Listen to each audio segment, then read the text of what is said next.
At Sleep Outfitters Outlet, great sleep is a big deal. Save 40 to 60% every day on every Sealy, Stearns & Foster, and Tempur-Pedic. Queens as low as $249. Customer exchanges, closeouts, and floor samples. Inventory changes daily, so come in for your dream deal today. With no credit needed financing, expert advice, and up to 60% off retail, it's never been easier to get the sleep and savings you deserve. Go to sleepoutfittersoutlet.com for financing details and to find a store near you. It's easy to lose sleep when you're worried about your health insurance plan. But when you have a family counting on you to take care of them, having the right coverage is more important than ever. That's why Anthem Blue Cross and Blue Shield is here to help. With low to no cost plans for you and your family, so you never go it alone. That's our Anthem. Click to learn more. Israel is 5,690 miles away from the U.S., 11 hours by plane. Hate travels faster. In a comment, in a post, in a second. Jewish hate is up 388% in the U.S. Black hate, Muslim hate, and Asian hate are up too. When one hate rises, they all do. Let's stand up to all hate together. Share and wear the blue square from standuptojewishhate.org. What's up, y'all? This is Neena Perez, and this is Straight Talk, No Sugar Added. I'm so glad you are here because you could be anywhere else, but you are here on Straight Talk with us, and I love you for it. I know that you come here to hear really good people. I try to go around this amazing planet of ours, finding the best people I can find to grow, challenge, and transform your thinking. I found Valeria, also known as Miss V, right? She's a storyteller, and I cannot wait for you to meet her because I already fell in love. And she introduces herself as someone who has lost her voice at the age of 6, which I want to talk about, and regained it again at the age of 23. Now, she discovered a passion for sharing her personal stories with friends and decided to transform it into a podcast. Now, Miss V's podcast aims to reach out to individuals who have experienced a loss of their own voice and the desire to reclaim it. I love that so much, Valeria, because I think that's one of the things that people are struggling with, especially like, even though there's a lot of people talking right now on social media, there's a lot of people talking, but nobody's listening, or people feel like they're not being listened to. So a voice is super powerful when you can find it, right? So I'm glad you're helping people with that. I want to know you, though, because you are super fun. So I want to know more about you. And so let us know a little bit about who Valeria is. Well, hello, everyone. I am so excited to be here. This has been a journey to get here, but I am here and I'm so excited. My name is Valeria, as she just said, and I'm Miss V, the storyteller. I have been a storyteller for about 45 years now, but basically I've been a storyteller my entire life, but professionally, it's been about 5 years. I used to tell stories all the time when I was younger, and I decided, I'm gonna, with God was like, you're gonna be a storyteller. And I was like, you want me to be a storyteller, somebody who didn't talk? I thought, now everybody said God got a sense of humor. That day he told me I was a storyteller, I felt like that humor was coming out. Right. But I am a storyteller. God is like, you're going to do it. And he wants me to help people to find their voices. I'm also an author. I'm so excited about that. I have a book out. I have written some stories in my podcast. All the stories on the podcast are personal stories about things that had happened to me in my life, in the journey that I went on. I'm also a teacher. I teach classes. I do one-on-one consults to help people to find their voices and to write and to tell their voices. So to write and to tell their stories. So I wear a lot of hats, but I love each and every hat that I wear. Yeah, isn't that amazing? I do want you to take us back a little bit and touch on what you just said, because you said you didn't have a voice from a young age, and you found it at 23, I think you said. So tell us a little bit about that. What does that mean that you lost your voice at 6? So tell us about that, or that you didn't have a voice. Yeah. Right. I say that I lost my voice at the age of 6, and what I don't mean is medically. Right. I At a 6-year-old, I said I'm gonna stop talking. It was a Oh, way wow. to protect myself and a way to stay out of trouble. My father was a yeller, and that's the only way he kind of knew how to communicate. And I can't really blame him because he got it from his father, His my father. granddaddy, who was a yeller. So it was a learned behavior. And he used to yell all the time. And apparently, I'm number 3 out of 4. I was the one that came out of the womb all sensitive and whatever. So it used to bother me. And one day he was just going off in the house. And I said to myself, just don't say anything. Just don't say anything. And I didn't. And I Mm. didn't get any trouble. And I'm like, whoa. So I did it again and again and again, and it worked. So I not saying that I was perfect. I might have got in a little bit of trouble, but not like before when I would say something back. And it Mm-hmm. worked. So it went in school. I'm like, hey, it works at home. Let's try it in school. It worked. I didn't get in trouble for the most part. Yeah, my mom got notes home. I need your daughter to speak up a little bit, but it wasn't that to me, that wasn't bad. Mm-hmm. Like some kids get real notes home, like your child is just a hot daggone mess and you need to come get them.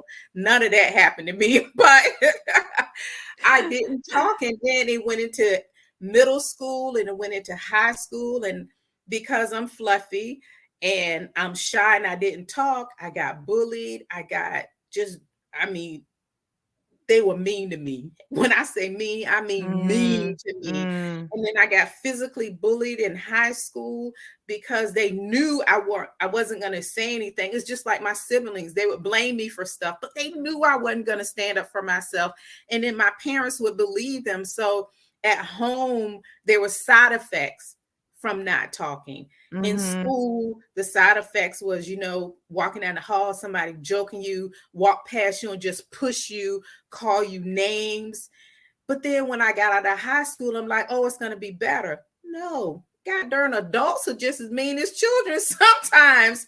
And Yeah. so they got me to the point where I had no self-esteem because they would talk about me and joke me, and even some adults would bully me. And it got to the point I held my head down all the time. I didn't say anything, and people would talk across me. My voice got so soft when I did speak, you could barely hear me. And so people would talk across me. And I'm like, you know, y'all just mean, Right. so I felt Right. like I was in a world of meanness. But then I turned 23 and I became a Christian. And I remember, I'm going to church, I'm joining ministry, I'm trying to get closer to God and all this. And I'm still experiencing a little bit of it. And one day I was like, you know what? I can't do this anymore, Lord. Listen, I am so tired of walking around with my head down. I am so tired of trying to find a different way to get around a group of people because I would never ever Right. walk by a group of people. I would go all the way around just to keep them from joking me or talking Mm. about me, because it had happened so many times. And I got on my knees and I said, listen, Lord, please give me my voice back. And sometimes you have to be careful when you pray or how you pray, because God did that. He gave me my voice back, but I got it back in a not so good way. I became the people who bullied me and mistreated me because for 18 years, that's Right. what I experienced. That's what I lived. So I became those people. And God was like, wow. And I remember one day at a football game, God literally quiet the stadium. If you've ever been to a football game outside, you know how loud it can be, the band and Yeah. cheering. It got quiet. And God allowed me to hear myself talking to someone Mm. else. And when I heard the words that were coming out my mouth, I was like, oh my God, you are a bully. You are now the people who mistreated you. Listen, by the time I got to my car, I had an Oprah cry. It was a full blown Oprah cry. I was just crying because I was so upset. I got Mm-hmm. home and I said, listen, Lord, I can't do this. I am now a Christian and I'm a child of God. I can't walk around cussing people out. I was the cusser outer because I was going to get you before you got me, Right. you know, Right. protecting Yeah. myself. And I Mm-hmm. said, God, I don't want to go back to the non-talker. I don't want to be the cusser outer. I need you to give me a happy medium. And God did that. He really helped me over time to get. Now, I'm going to be honest. A sister's not right here 50-50 because you catch me on a bad day like anybody. You might get a little bit of the cusser out without the cuss words. Or when I'm driving, right? I'm being real 100. When I'm driving, you might get like a little bit of her out of there, but I consciously make an effort every day not to be the cusser out of, but I definitely am not going back to being the non-talker. And and every day is before me. Don't be the cusser out of, Valeria. Don't lose your voice, Valeria. Speak up for yourself. Watch your tone. Wow. Take a break. Take a pause. Because it's a part of me. I mean, it's my experience. It's my life. It's part of me. Right. It is. And, it's very powerful, right? That something that you thought worked for you in the beginning actually became something that hurts you. Isn't that something? Right? Yes, Because not using your voice. It's so funny how God does this too, because it's almost like we are always I think as humans, right? We always try to do things our way and shut things down our way, when God obviously had the intention of you always using your voice and being a storyteller, right? But you had decided when you were little, because you were young, that you weren't going to use your voice. It's just amazing to me how he lets us go through all of these transitions in our life, because now it is the story that you can tell for people who don't have a voice or think they don't have a voice. So you had to go through it in order to come, and tell us about it, right? Absolutely. And then you had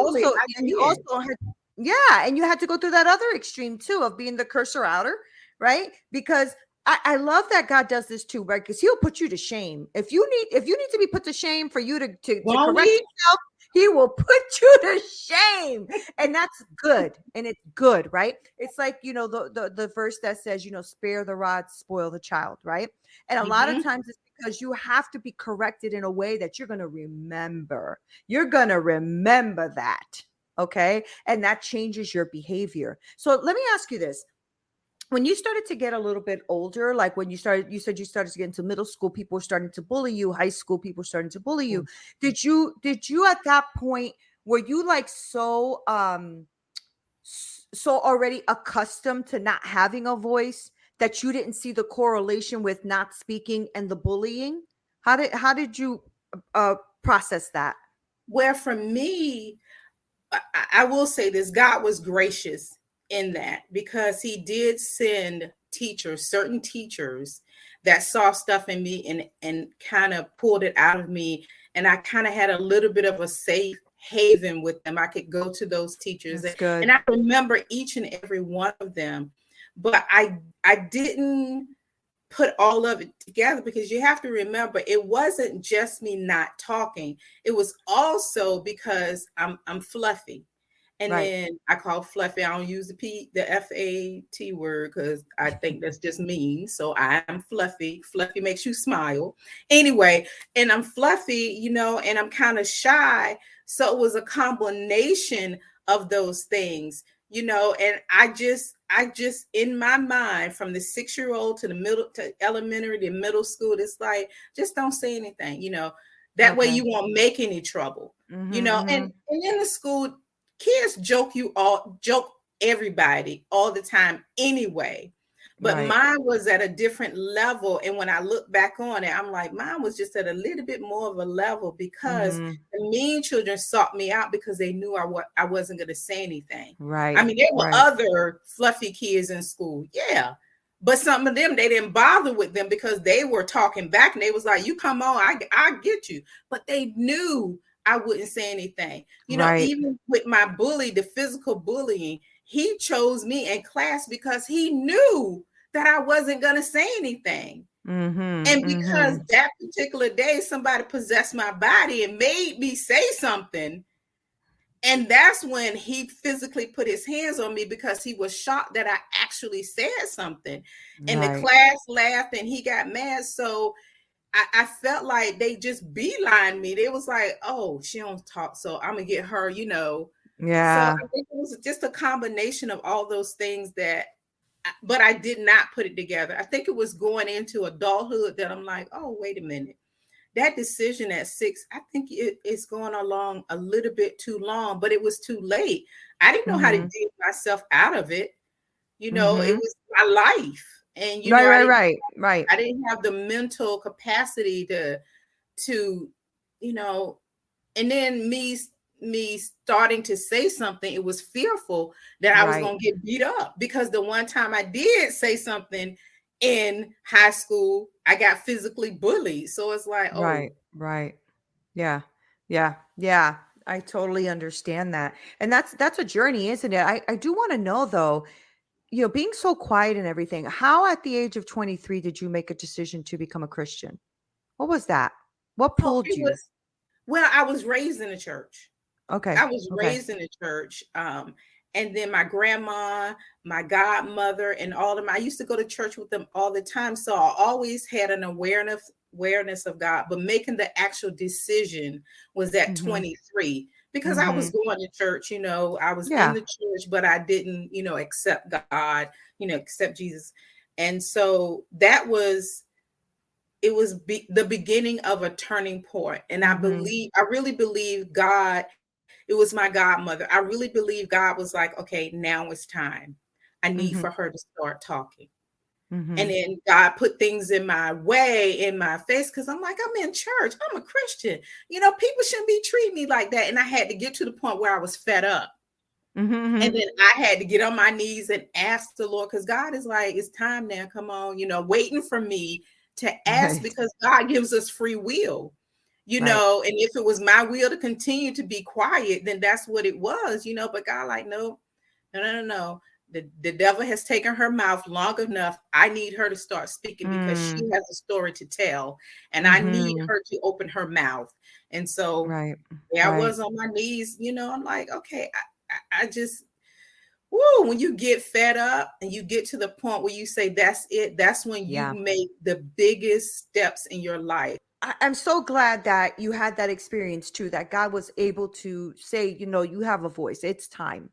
So, how did that then transcend into what you do now? Because you're a storyteller now. You teach people now. You do a lot of things now, right? You were telling us in the beginning that you wear a lot of hats. So tell us a little bit about that journey for you. Because what I love too is that you said I'm a very shy person. I was a very shy person, and some people who listen to you might think, well, I'm shy. Maybe I can do that too. A lot of people who are introverted struggle with that. They struggle That's with, what I yeah, they struggle with being able to tell a story, or being a crowd of people and talk. So tell me a little bit about that transition. How did you go from that moment at the park when you had the Oprah cry, as you called it, right? oh, With, like, from that moment, what shifted? What made you think that this was something, that this story wasn't for you anymore but for others? What was that for you? well, what I want people to understand is it wasn't overnight. I had Right. to go through some things. The first thing, some of the things I had to do was forgive people. I Mm-hmm. had to forgive those people who mistreated me and bullied me. I had to do some self work on myself. I had to learn Mm-hmm. how to love and like myself for the way I am. And I had to get rid of all those negative thoughts and those negative things that people had said to me that I believed. So Right. I had that, it was some things that had to be done before I became the storyteller. It was a whole lot of cleaning, because a whole lot of cleansing that needed to be done, because people, well, I'll say this, people tell a testimony, but they don't tell the whole testimony. And so Right. I like for people to get the whole picture. I had to go through some serious things to get here, but I wanted the work to be done because I was so tired of the person that I was. I did not want to go back. I wanted to go Mm-hmm. Mm-hmm. forward. And then when I started to get my voice back, and I start hearing and believing the things that I was saying to myself, I'm like, I like her. Ooh, I like you. Oh, I gave myself, good. yes, I gave myself affirmations. I wrote my own affirmation, things that I wanted people to say to me. things I wanted to hear. I Right. said them to myself, and over time I began to believe. Now I would look in the mirror, girl, you look pretty today. You look snatched. Look at you. You look fly. Ooh. Today, we discuss Miro. Listen, when it comes to running client workshops, the dream, of course, is to get those creative juices flowing, right? But typically what ends up happening is thousands of hours get wasted because of poorly facilitated meetings. So I have Maya with me today. She's a consultant who runs Fortune 100 workshops, from leadership training to team building, and she has the insider tip on what makes things work. Maya? Thank you, Jason. I've been doing this a long time. My number one tip is to bring everyone into that visual collaboration platform. So personally, I use Miro, and it's completely changed how I interact with the room. You have to give people a way to feel like they're in the room even when they're not. That's something you can do easily in Miro. Otherwise, they've seen the same slides and format 1,000 times. Falling asleep, eyes glazing over, yawns, all that. Exactly. When people follow me on the Miro board, everyone is literally going on a journey with me. We're adding thoughts, we're reacting, and we're voting for the best ideas. It's great. Connective magic. I like it. That's MIRO.com. Israel is 5,690 miles away from the U.S., 11 hours by plane. Hate travels faster. In a comment, in a post, in a second. Jewish hate is up 388% in the U.S. Black hate, Muslim hate, and Asian hate are up too. When one hate rises, they all do. Let's stand up to all hate together. Share and wear the blue square from standuptojewishhate.org. Listen, what you just did, girl, that show was so good. And I start saying things to myself to lift my confidence, because there's no way I would be able to be a storyteller the way that I was. So I had to do healing and get through all of that. And then what happened, God used a friend of mine to let me know. She works in the prophetic, and she said, God said that you are a storyteller. And there's that sense of humor I was telling you all about. I was like, who, me? The non-talker, the introvert? You want me to be a storyteller? And God was showing me, basically, you have been a storyteller. Because when I taught school, I used to make up stories all the time with my students. I had kindergartners, first and second graders. So I used to make up stories all the time, and the parents would come in and ask me for the book. Where could they buy it? And I'm like, I just made that up. I used to do that all the time. And then when I became an adult, I would go into restaurants with my family, whatever, and we played a game, and we would pick couples in the restaurant and make up stories about them. And my stories How so fun. Good. People thought that I knew them, thought I was cheating because my stories were so good. And then I started journaling because I wanted to get out all that stuff that was in me. And those journals turned into books. I wrote a book. And then when God said, I want you to be a storyteller, he said, but your story is unique. All your stories are your personal stories, because those stories are going to help people to get their voices back. Those stories are going to help people to heal, because when they see, and you are a great representation for somebody who was bullied, didn't talk or whatever, and now I'm before you and I'm doing all this talking. That lets you know that God is a deliverer and he will help you. Yeah. And so that's what I do now. I take everything that I've gone through and I use it. I'm open. Every story on my podcast is a story of something that happened to me that went through. Some of them are funny, some of them are serious, but I think people will find themselves, and if they can listen to a story and say, oh my God, that happened to her, but she made it through. Right. That's the key. She made it through that experience. The bullying, she made it through the bullying. She made it through all of that. So yeah, but it was a long road to get here, and then now that I'm here, I have not stopped telling stories. I help people. I do all of it because it's for the glory of God. And I'm just grateful that I talk now.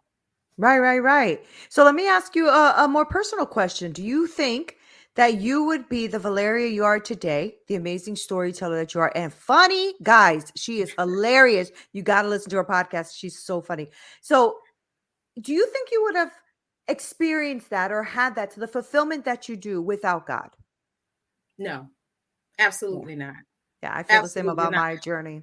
Yeah, there is no way, because you have to remember, if you go back, I prayed to get my voice back. Right. I asked God to give my voice back. You know, who else was going to help me to get my voice back? Because I grew up in a time where people of color didn't go to therapists. You Right, know, right, right. I didn't see people going to therapy. I mean, now is the thing, but growing up, it was like, oh, no, therapy. You don't need no therapy, girl. Yeah, You you just ain't crazy. Yeah, yeah. you are exactly. Yeah. So Yeah, I'm I not don't know. Tina, so we're the same exact way. Same exact way. Yeah. Yeah, so that's just not something we did. And so I'm like, Right. well, God is on you. Yeah, Right. I Yeah. need you to That's give me my awesome. voice back. My journey would have never, and this is what God wants me to do. And He has, guided my steps. Hmm. He just, this is what I want you to start a podcast. Now I want you to help people. I want you to get guests to come on your show. And then the next thing he was like, I want you to teach people to tell their stories. And I want you to now teach people how to find their stories. And I want you, every step of the way, God is just pushing me and pushing It's me and so pushing me. good. So Yeah. good. So good. You only have one life and you have to take advantage of that because God doesn't promise us tomorrow. So if he's giving you like guidance and wants to show you things, go for them. Go for it because you never know when life will just end and you go to be with the Lord, which isn't a bad thing either. But it's like if you're here and he's giving you these gifts, use them, utilize your gifts, right? Utilize them. So tell me a little bit about your book. What's the title of it? The name of the book is Living in the Key of Joy. And this is a book that Love it. is an anthology, and it came together during the pandemic. A friend of mine, she wanted to create something that was positive because people were going through so much, losing family members and all that. And she wanted to do something positive. So in my story that I put in the book is about me losing my voice, the entire story about me losing my Awesome. voice. And at the end Mhm. of course, the outcome is I'm storytelling and all that. But all the ladies, they wrote stories about, finding joy. And it's, oh my That's God, awesome. it's such a great thing. And such a great read. You don't have to sit and read the whole book. You can just go Mhm. find stories and just read the stories, read mine. If you get the Yeah. book. I love that. No, that's good. That's really, really good. And what's the name of it again? What's the name of it? It's called Living in the Key of Joy. You can Living get in it the on Key. Amazon, or you can email me and I'll send you a signed copy of it. Awesome. Awesome. Okay. And then I want to dive a little bit into your podcast. What's the name of your podcast? It's called Miss V the Storyteller Podcast. And Hmm. basically I have people to come on my show, and we use stories as the conversation piece. Hmm. And what that does, it helps people to connect with us because we want to Hmm. make a connection. So I share one of my stories, my guests share one of their personal stories. We dialogue and we talk about the stories and how we all both have overcome whatever the circumstances is, and I love that platform in the way that God gave it to me, because when you're listening to it, you're going to find yourself either in my place or my Hmm. guest's place. And then when Hmm. we talk about how we came through it, hopefully it would help you to get through whatever you're going through. And that is my goal. I want to help That's people awesome. to get find their voices, especially women, because we lose our voices in so many ways, in our marriages, on our jobs, with our kids, just to keep the peace. And you should never lose your voice. Now you can take a pause, but come back and say what you need to say. Do Yeah. not lose your voice. So what do you do now, Valeria? I know that you say you speak and stuff like that and that you're teaching and everything. So tell us a little bit about that journey for you. Are you like speaking on stages? Are you speaking virtually? When you teach, are you teaching people how to tell stories? Like tell us a little bit about that part of your journey. So what I do now is I teach online classes and one-on-one consulting. I help people to Okay. find their stories. Basically, what I do is, because I'm a storyteller, there's an art to it. And Mhm. so when someone, let's say you're a keynote speaker and you're going to do TED Talk, or you the keynote speaker, I help you to craft and find your personal story at the beginning of your speech or whatever. And what that does, it helps your audience to connect with you. And Mm-hmm. people, a lot of That's times good. people don't do that. What they do is they Mm-hmm. go up there and they start talking about what they do and giving you all these rules and regulations. And what happens is people pick up their phone and get on their phone because they're bored, been there, done that. But if you start your speech with your story and open yourself up and be vulnerable, those people will connect with you. So Mm-hmm. whatever else you say in your speech, you have their attention. So That's I right. help them to find the story, to craft it in a way that's entertaining and that will hold the audience attention. That's so And good and so necessary. That's it is. good.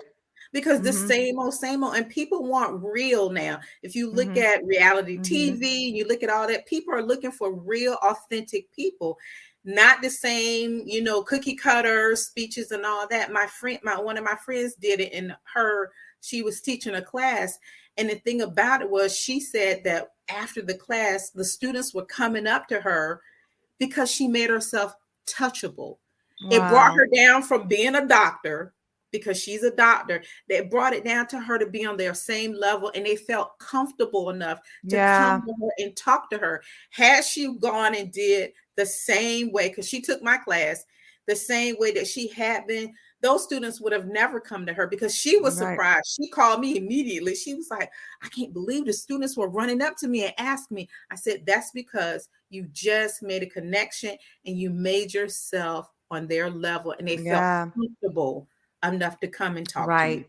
She made herself human. She didn't make herself untouchable, right? Because Absolutely. once they saw the doctor part, they're like, "Uh-oh, she's a doctor," you know? But if you can say, I go through the same struggles as you, and you would connect in that level, people first of all, they respect you more.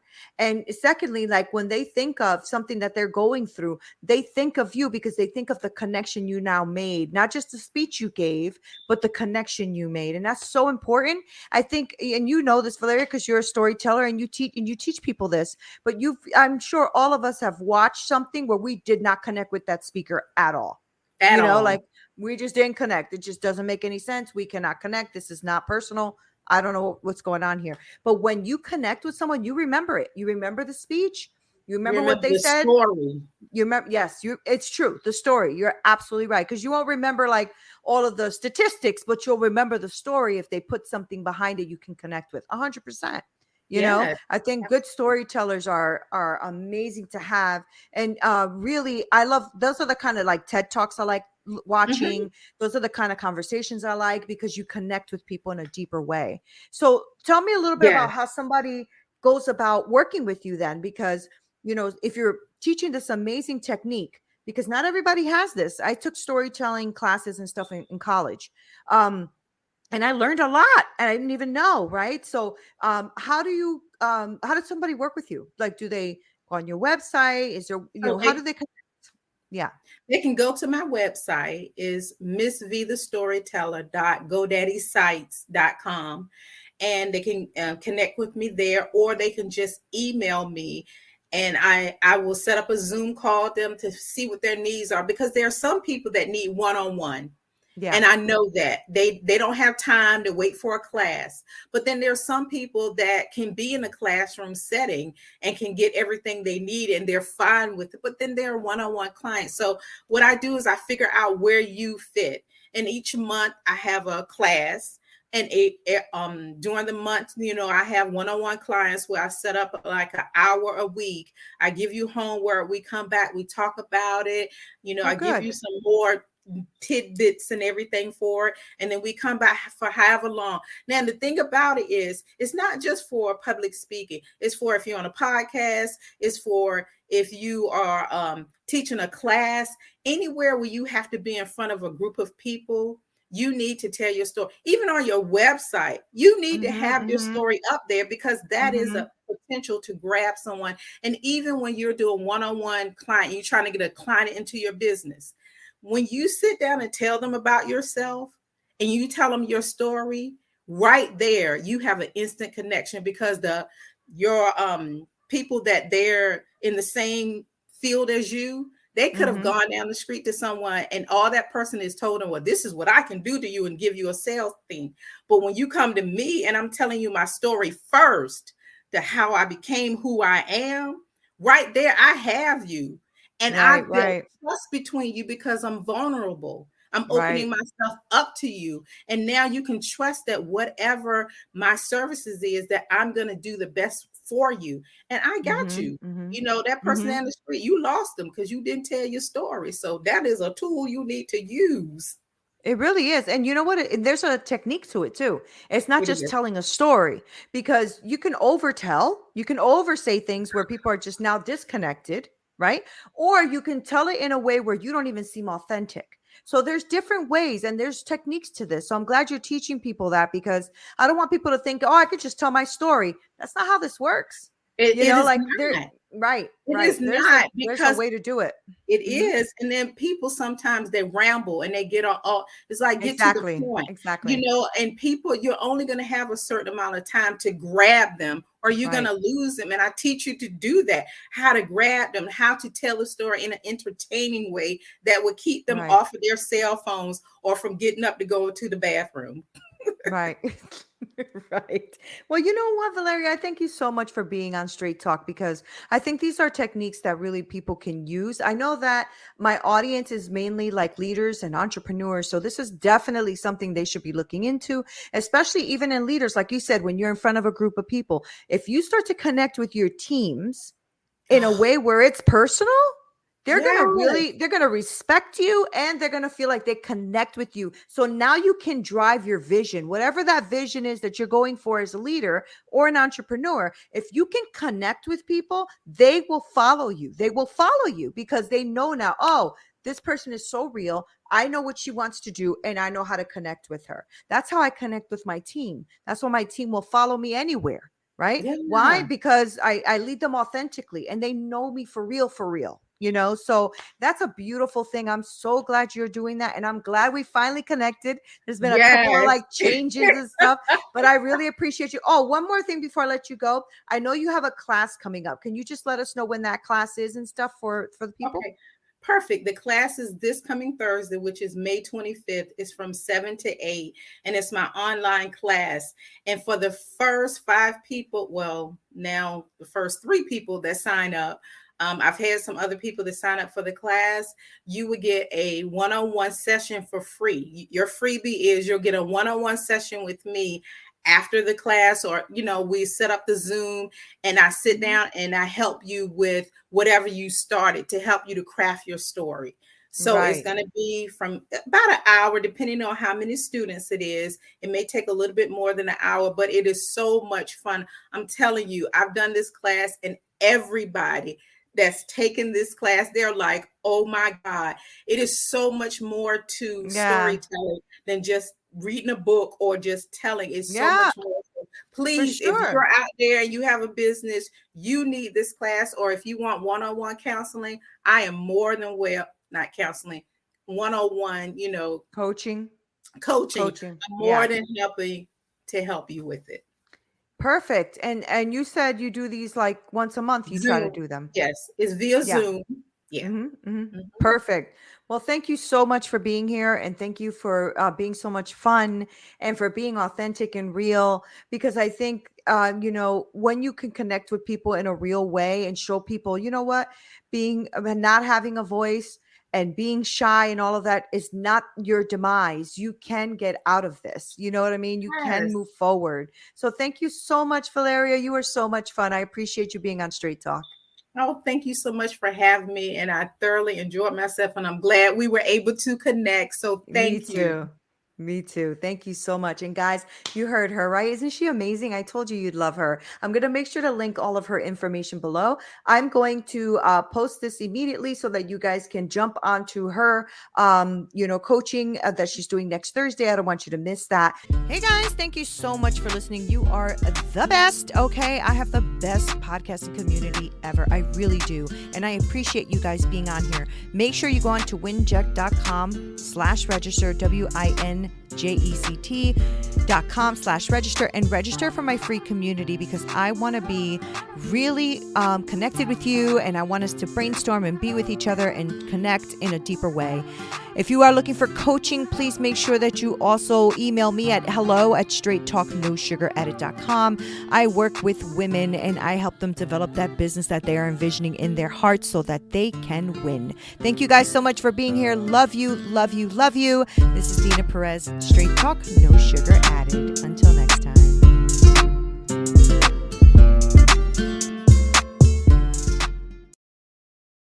Okay, here's how Miro works. See, it's amazing. What's everyone doing at David's desk? Ever since marketing started using Miro's collaborative online whiteboard, he thinks all our other teams should sign up. Why? He says Miro's making his meetings disappear. And if every team gets on it, that means even less meetings. They're using Miro for brainstorms, mind maps, customer research. So could we use Miro instead of having another 100 meetings for every round of feedback? Yep. You can comment, react to ideas, even leave a recording on the board. And what about presentations? There are Miro templates for that. How do you know so much about Miro? I've actually been using it all along. I just used a Miro board to plan the best vacation. Okay, I'm on board. See how Miro users save up to 80 hours every year by meeting less and doing more. Get on board at Miro.com with 3 boards free forever. That's MIRO.com. It's easy to lose sleep when you're worried about your health insurance plan. But when you have a family counting on you to take care of them, having the right coverage is more important than ever. That's why Anthem Blue Cross and Blue Shield is here to help. With low to no cost plans for you and your family, so you never go it alone. That's our Anthem. Click to learn more.